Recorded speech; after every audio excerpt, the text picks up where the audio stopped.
What if the next real war in South Asia does not begin with a formal declaration, a televised ultimatum, or a clear invasion map?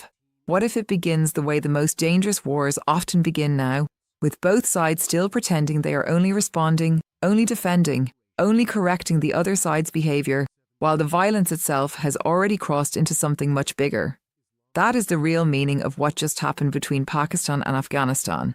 Because once drones are being shot down near Islamabad, once debris is injuring civilians, once Pakistan's president is publicly saying the Taliban government in Kabul has crossed a red line, and once Afghanistan is accusing Pakistan of airstrikes that killed civilians in and around major urban areas, this is no longer a simple border dispute in any meaningful sense. It is the outline of a war that both sides may still be politically unwilling to name, even as their actions are starting to define it for them. And that is what makes this story so dangerous. The official story on both sides is still narrow. Pakistan says it is acting against militants and protecting national security. The Taliban authorities in Afghanistan say they are responding to violations of sovereignty and attacks on civilians. Those are the public positions. Those are the usable statements. Those are the lines that allow each side to say this is still controlled, still justified, still limited. But the real story may be darker. Because when limited retaliation starts producing cross-border drone attacks, airstrikes, civilian casualties, failed mediation, and open warnings from the United Nations about mounting harm to non-combatants, then the real issue is no longer who has the cleaner press statement. The real issue is that both sides may already be trapped inside a cycle of escalation that neither fully controls anymore. This is what wars look like right before they stop being deniable. They do not always begin with tanks rolling across capitals. Sometimes they begin with language lagging behind reality. Governments keep using the vocabulary of incidents, operations, retaliation, counter-terrorism, sovereignty, deterrence. But on the ground, the pattern is changing. The geography is changing. The distance from the frontier to the centre is shrinking. And suddenly, a conflict that was supposed to stay in the mountains, the borderlands, the disputed corridors, the militant hideouts, is now sending fear toward the political core of the state. That is why the drone story matters so much. Because Islamabad is not just another place name in this narrative. Islamabad is the symbol of the state itself. And when drone activity linked to this confrontation is reported near that space, even if the systems are intercepted, even if the physical damage remains limited, the psychological shift is enormous. The message is no longer simply that the border is unstable. The message is that the war can reach inward. That changes everything. To understand why, you have to rewind a little. The Pakistan-Afghanistan relationship has never been a normal bilateral relationship in the modern sense. It has always been layered with history, ideology, security paranoia, border disputes, insurgent sanctuaries, and mutual accusation. Pakistan has long accused Kabul of tolerating or failing to suppress Tehrik-e-Taliban Pakistan, the TTP, which Islamabad sees as one of its most dangerous internal threats. The Taliban government in Afghanistan has repeatedly denied harbouring militants targeting Pakistan, while also presenting itself as the defender of Afghan sovereignty against Pakistani coercion. For years, that tension existed in a familiar but ugly equilibrium. There were attacks, counterattacks, accusations, and periodic crises. But what makes this moment different is the intensity and the form of the escalation. According to AP reporting published March 14th, Pakistan said it had intercepted drones launched by Afghan Taliban forces, and President Asif Ali Zardari said Kabul had crossed a red line by attacking civilian areas. The reporting said shrapnel and falling debris injured civilians, including children. That is not just another exchange of fire across a rugged frontier. That is the kind of event that immediately transforms political language, public mood, and military posture. And it came on top of an already worsening conflict. UNAMA, the United Nations Assistance Mission in Afghanistan, said that between late February 26 and March 2nd, it recorded at least 146 civilian casualties in Afghanistan, including 42 killed and 104 injured, with women and children among them. UNAMA said these preliminary figures included casualties caused by indirect fire in cross-border clashes that hit residential areas, as well as airstrikes in Afghan provinces. That is not background noise. That is the human evidence that the line between military signalling and humanitarian breakdown is already eroding. And then came the next turn. AP reported on March 13th that Afghanistan accused Pakistan of airstrikes in Kabul and elsewhere that killed at least 6 civilians and injured more than a dozen others. Pakistan denied targeting civilians and said it was aiming at militant hideouts. Again, that is the official framing. But this is exactly where the contradiction becomes impossible to ignore. Once civilians are dying, once urban infrastructure is reportedly being damaged, and once each side insists the other forced its hand, precision begins to sound less like fact and more like political insulation. That is the central contradiction in this entire story. Both sides want the legitimacy of defence. Neither side wants the burden of being seen as the one broadening the war. But both sides are now acting in ways that make the war broader. And when that contradiction takes hold, escalation becomes much harder to reverse, because every new strike is no longer judged on its own. It is judged as part of a pattern. A drone is not just a drone, it is a precedent. An airstrike is not just an airstrike. It is proof that the other side believes wider action is acceptable. A casualty is not just a tragedy, it becomes political fuel. That is how regional conflicts harden into open conflicts. Not because one side suddenly announces a total war strategy, but because each side keeps taking one more step while insisting the other side made it necessary. This is where the story gets even more serious.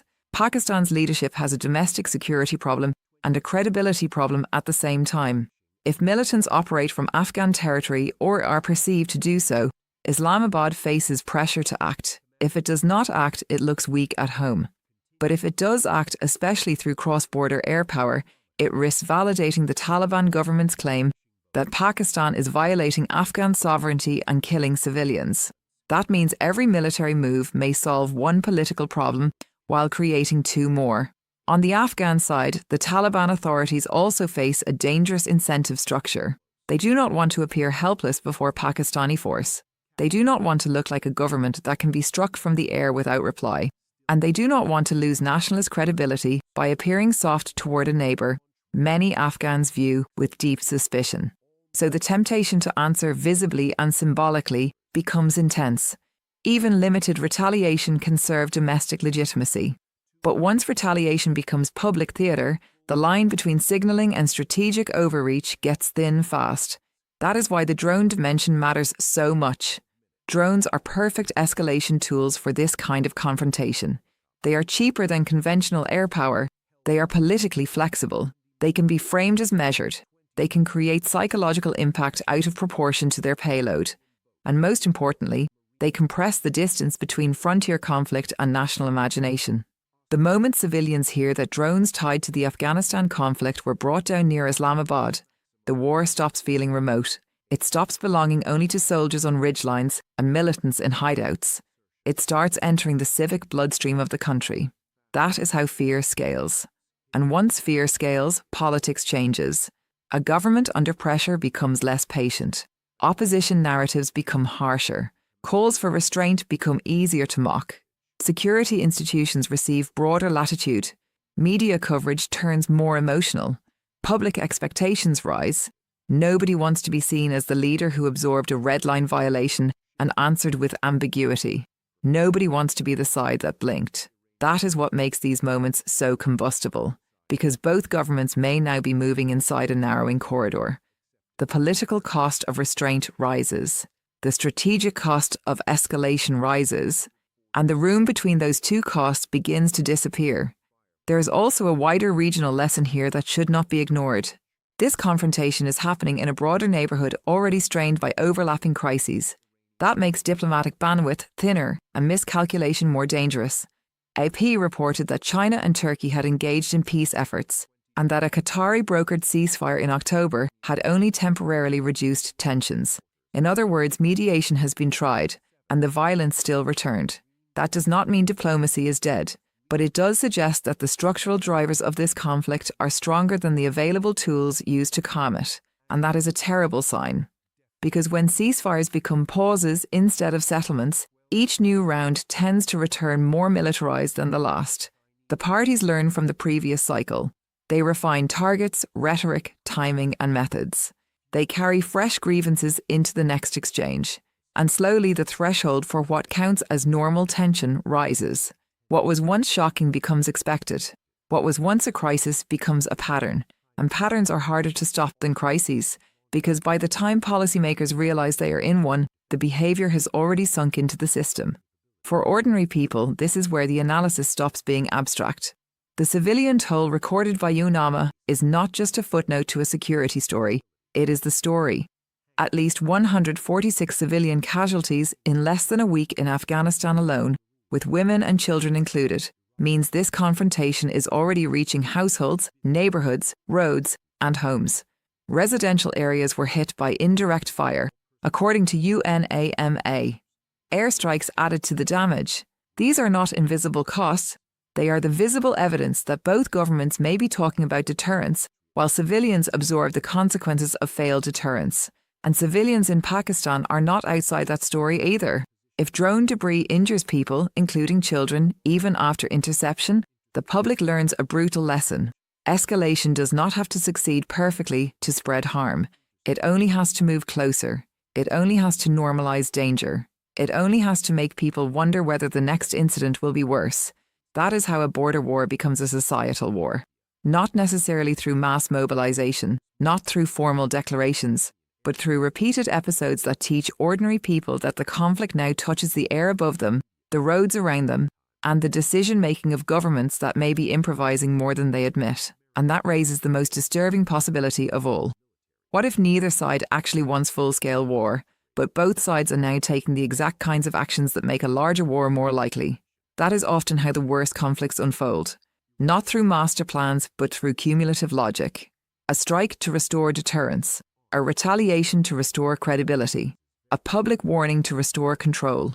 A larger response because the warning was ignored. Each move has its own internal rationale. Each move makes sense to the side taking it, but the chain taken as a whole leads somewhere none of them initially claimed to be heading. That may be where Pakistan and Afghanistan are now. And if it is, then the real danger is not only military, it is conceptual. Once elites start thinking in terms of unavoidable escalation, every event gets interpreted through that lens. Ambiguity narrows. Worst-case assumptions multiply. The incentive to leave symbolic attacks unanswered declines. And diplomacy starts arriving after violence instead of before it. So where does this go next? There are still two plausible paths. The first is the path of hard containment. Pakistan reinforces defences, tightens surveillance, and limits further escalation to selective pressure. Kabul, after demonstrating that it can answer, steps back from deeper drone provocations. Regional mediators move fast. Both sides quietly decide that they have made their point and that the risks of a broader war outweigh the benefits of one more strike. That path is still possible. It would not mean trust, it would not mean peace, but it would mean both sides decided the edge had become too dangerous. The second path is far more ominous. In that path, the current violence is not the peak. It is the beginning of a new phase. Drones become more frequent. Airstrikes become more politically acceptable. More civilian harm deepens anger. More anger strengthens retaliatory pressure.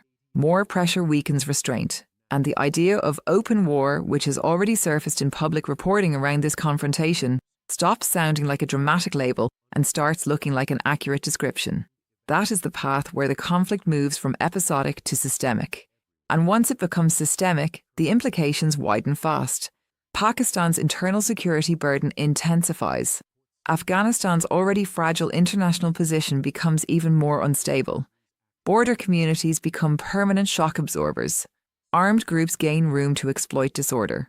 Regional powers get dragged into crisis management, not because they want influence, but because the cost of non-involvement rises.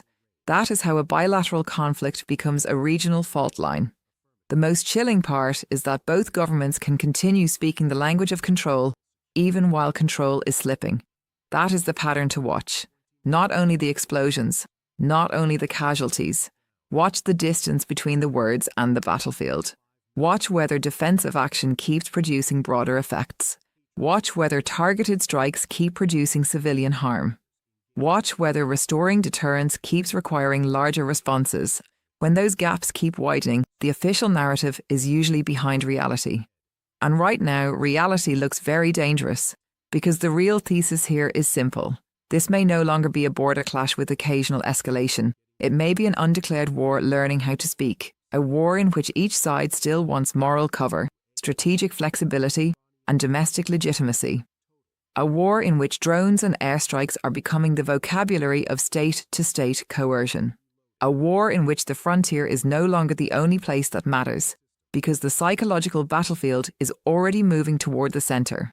And if that reading is right, then what happened near Islamabad was not just an incident, it was a warning. A warning that distance is collapsing. A warning that symbolic retaliation is turning more concrete. A warning that both sides may soon discover they have crossed more than a red line.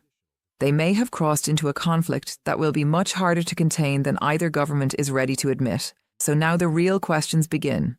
If this is still only a limited border confrontation, why are drones already reaching near Pakistan's political core? If both sides insist they are acting precisely and defensively, why are civilians continuing to die and suffer across the line of fire? And if outside mediation already failed to lock this down once, what exactly is supposed to stop the next round from becoming the moment this undeclared war stops pretending to be anything else?